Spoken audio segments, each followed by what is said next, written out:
팩트 폭격을 좀 해드려야 될 것 같아요. 왜냐면 엄마표 해야지 하면서 실제로 집에서, 가정에서 얼만큼 실천하고 계신지 한번 돌아보시는 계기가 되셨으면 좋겠어요. 2022년에. 부모가 잘해야 아이가 잘한다. 초등맘 TV. 안녕하세요. 즐거운 초등 영어의 지니쌤입니다. 자, 오늘 촉구가을 시리즈 2022년도의 두 번째 시간인데요. 네, 지난 시간에 여러분들이 질문 아주 많이 주셨더라고요. 그런데 여러분들이 주시는 질문이 다 다르고 다양한 것 같잖아요. 그런데 그걸 관통하는 하나가 있었어요. 그거를 오늘의 주제 영상으로 한번 잡아봤습니다. 자, 제가 여러분들이 주신 질문에 대해서는 답글로 개인 상황에 대해서는 개별적으로 답글을 다 드렸어요. 그런데 이 공통적으로 여러분들이 고민하고 계신 부분이 무엇인가 생각해 봤는데요. 바로 그거는 사교육과 엄마표의 그 중간을 어떻게 여러분들이 균형 잡히게 잘 소화해낼 것인가에 대한 고민을 하고 계셨던 것 같아요. 자, 어떤 분은 경제적인 이유로, 또는 어떤 분은 뭐 워킹맘이어서, 또 어떤 분은 이제 뭐 코로나 때문에 걱정이 되셔서 사교육을 보내지 못하시는 그런 케이스들이 있으셨고, 그 다음에 이제 엄마표로 좀 해주고 싶은데 엄마표를 어떻게 하면 좋을지에 대한 그런 궁금증이 있으신 분도 계셨어요.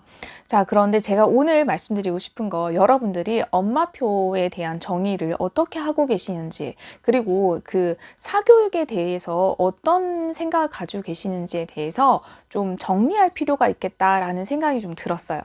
자, 그래서 그 첫 번째는요. 자, 엄마표에 대한 정의부터 들어가겠습니다. 자, 지금 코로나 때문에 3년 정도 이제 아이들이 학교에서 공부를 해야 되는데 그 공교육을 담당해야 되는 부분이 빠져 있는 그런 경우들이 요즘에 있죠. 그리고 두 번째는 사교육을 쭉 보내는데 지금 요즘에 코로나 때문에 집에 있다 보니까 아이들이 사교육 기관에서 했던 것들이 사실 별로 소용이 없는 거 아닌가? 라는 생각을 좀 하시는 경우들이 있는 것 같아요. 그러면서 그 구멍들을 보시게 되면서 아, 이거 엄마표로 좀 메꿔줘야 되는 거 아닌가? 그런 경우가 보이시는 것 같고요.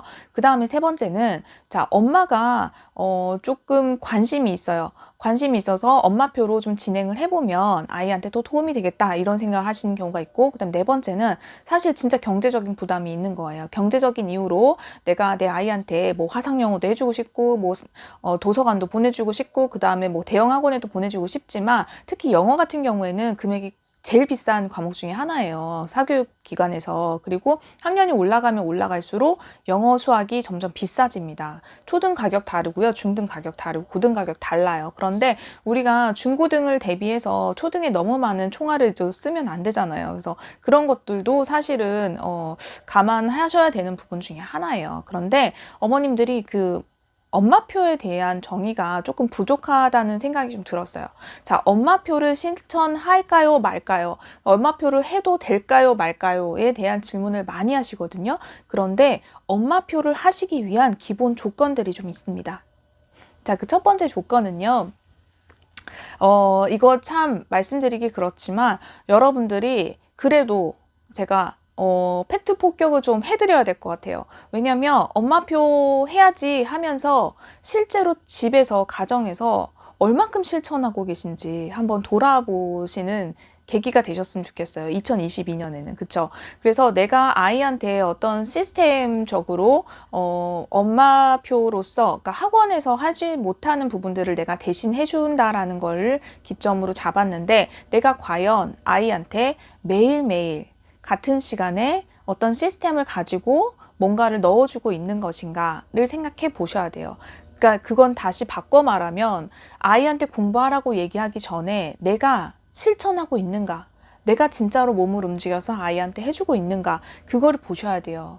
그러니까 그 첫 번째가 잘 되지 않으면, 그리고 나는 이걸 할 자신이 정말 없다라고 하시면 엄마표를 그냥 과감하게 포기하셔도 괜찮아요.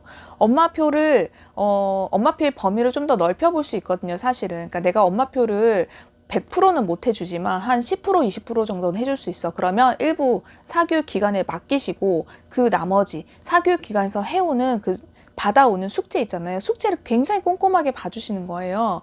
그러면 얘가 사교육 기관에 다니지만 그 효과가 100% 날 수 있어요. 그래서 어머님들이 그 지점을 잘 생각하셔야 되는 것 같아요. 내가 엄마표를 선생님 엄마표 할까요 말까요? 이렇게 질문을 하시지만 사실 제가 그 집에 직접 가서 이 엄마가 정말로 엄마표를 성실하게 하고 있는지 안 하고 있는지를 체크할 수가 없어요. 그러다 보니까 저 엄마표 했는데요. 그거 노출만 하면 된다 그래서 저는 했는데 실제로 잘 안 되더라고요.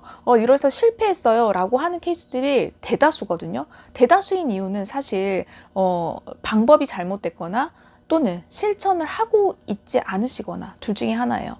왜냐하면 우리 아이들도 사실 공부 열심히 다 하지만 대학 가는 아이들 소수잖아요. 최상위권 소수잖아요. 그 아이들과 보통 아이들의 차이점은 뭐예요? 실제로 공부 양에서 어마어마한 차이가 납니다. 그러니까 엄마표를 하신다라고 하면은 그 실천을 어느 정도 하고 계신지, 그리고 그 실천의 양과 사이즈가 내가 생각하는 것과 전문가들이 그렇게 이야기하는 것이 일치하는가를 체크해 보셔야 되는 거예요. 그러니까 나는 엄마표를 한다고 하지만 실제로 전문가들이 하는 이야기는 다를 수 있거든요. 그래서 제가 이 댓글을 보면서도 든 생각이 뭐였냐면 하루에 한 권 책을 읽거나 또는 영상 한 30분 정도 본다라고 했어요. 그러니까 사실 그거는 드라마틱하게 아이가 어떤 아웃풋을 낼 수 있는 상황은 아닌 거예요. 인풋의 양이 너무 적어요.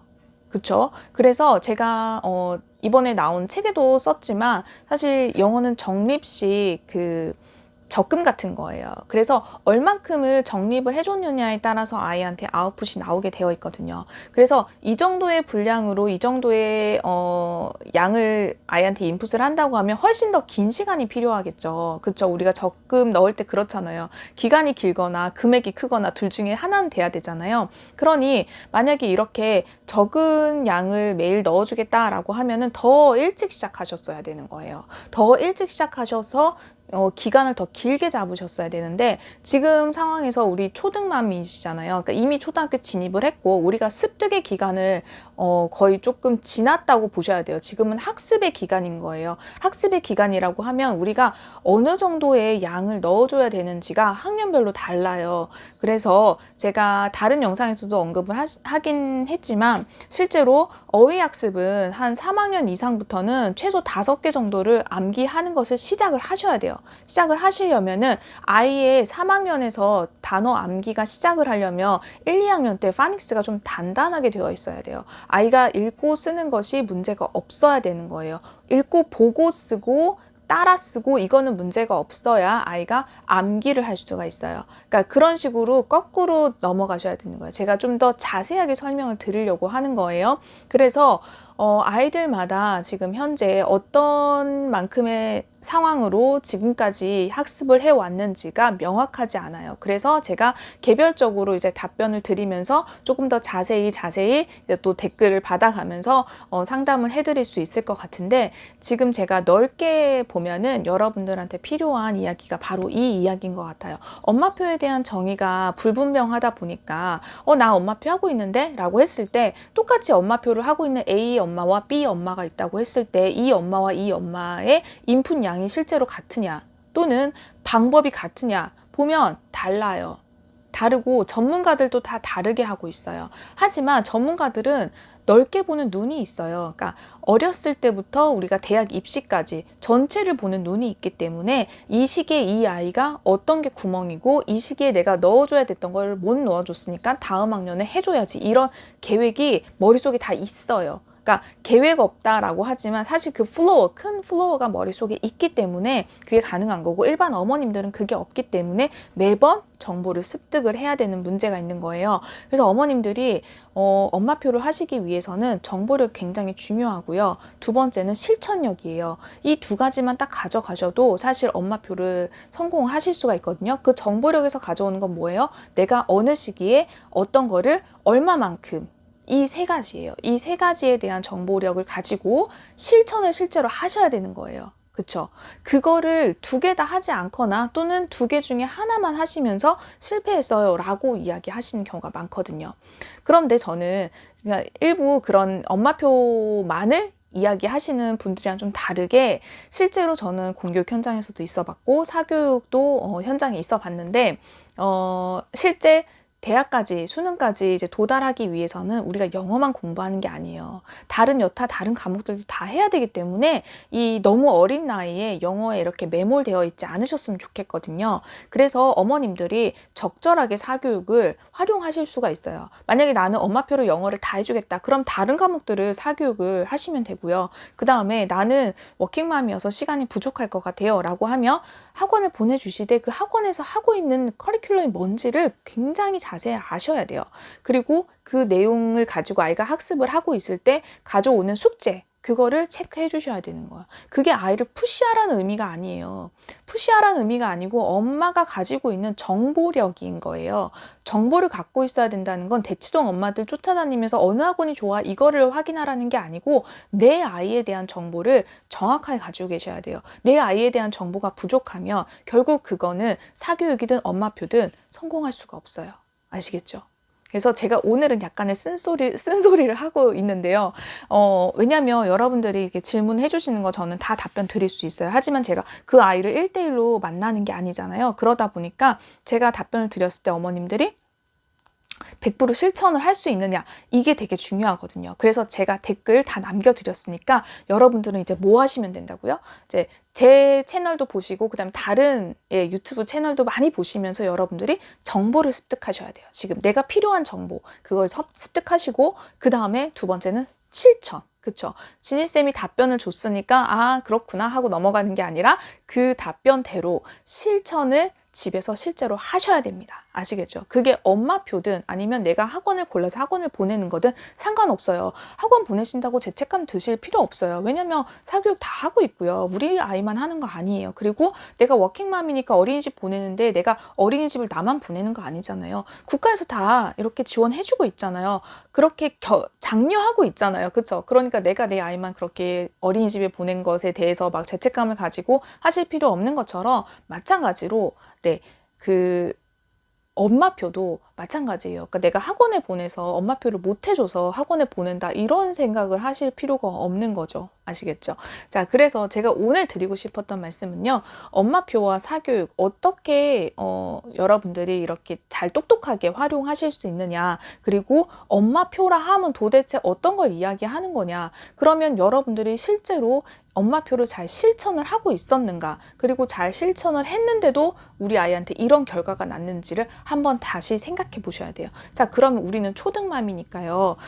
유아 때처럼 다시 뭐 노래 부르면서 다 이렇게 하는 그 TPR 방식 있죠? 전신 반응 그런 교육법으로 하기는 어려워요. 그런데 그거는 1, 2학년까지는 가능해요. 근데 3학년 이후로는 사실 그게 어려워요. 그렇기 때문에 우리는 이미 학습의 영역으로 들어왔다라고 생각하시면 돼요. 그래서 학습의 영역으로 들어왔으면 우리가 독서랑 그 원서 읽는 그런 독서 같은 것들은 습득의 방식인 거예요. 독서랑 영상 보는 거, 이건 습득의 방식인 거고, 우리가 리딩 학습서를 하는 건 학습의 방식인 거예요. 그래서 이 두 개를 투 트랙으로 가셔야 되는 시기인 거예요, 지금은. 그래서 우리 국어로 생각해보면 국어 독서를 하지만 우리가 뭐 해요? 문제집도 풀잖아요. 그거랑 똑같은 거예요. 그쵸? 그래서 제가 이거는 반복적으로 말씀을 드리고 있는데 그럼에도 불구하고 여러분들이 잘 잊어버리시는 것 같아요. 그래서 네, 반복적으로 또 말씀을 드립니다. 자, 여러분들 습득과 학습 두 가지 동시에 가져가야 되는 게 초등 시기예요. 학습에만 너무 매몰되어 있는 것도 문제지만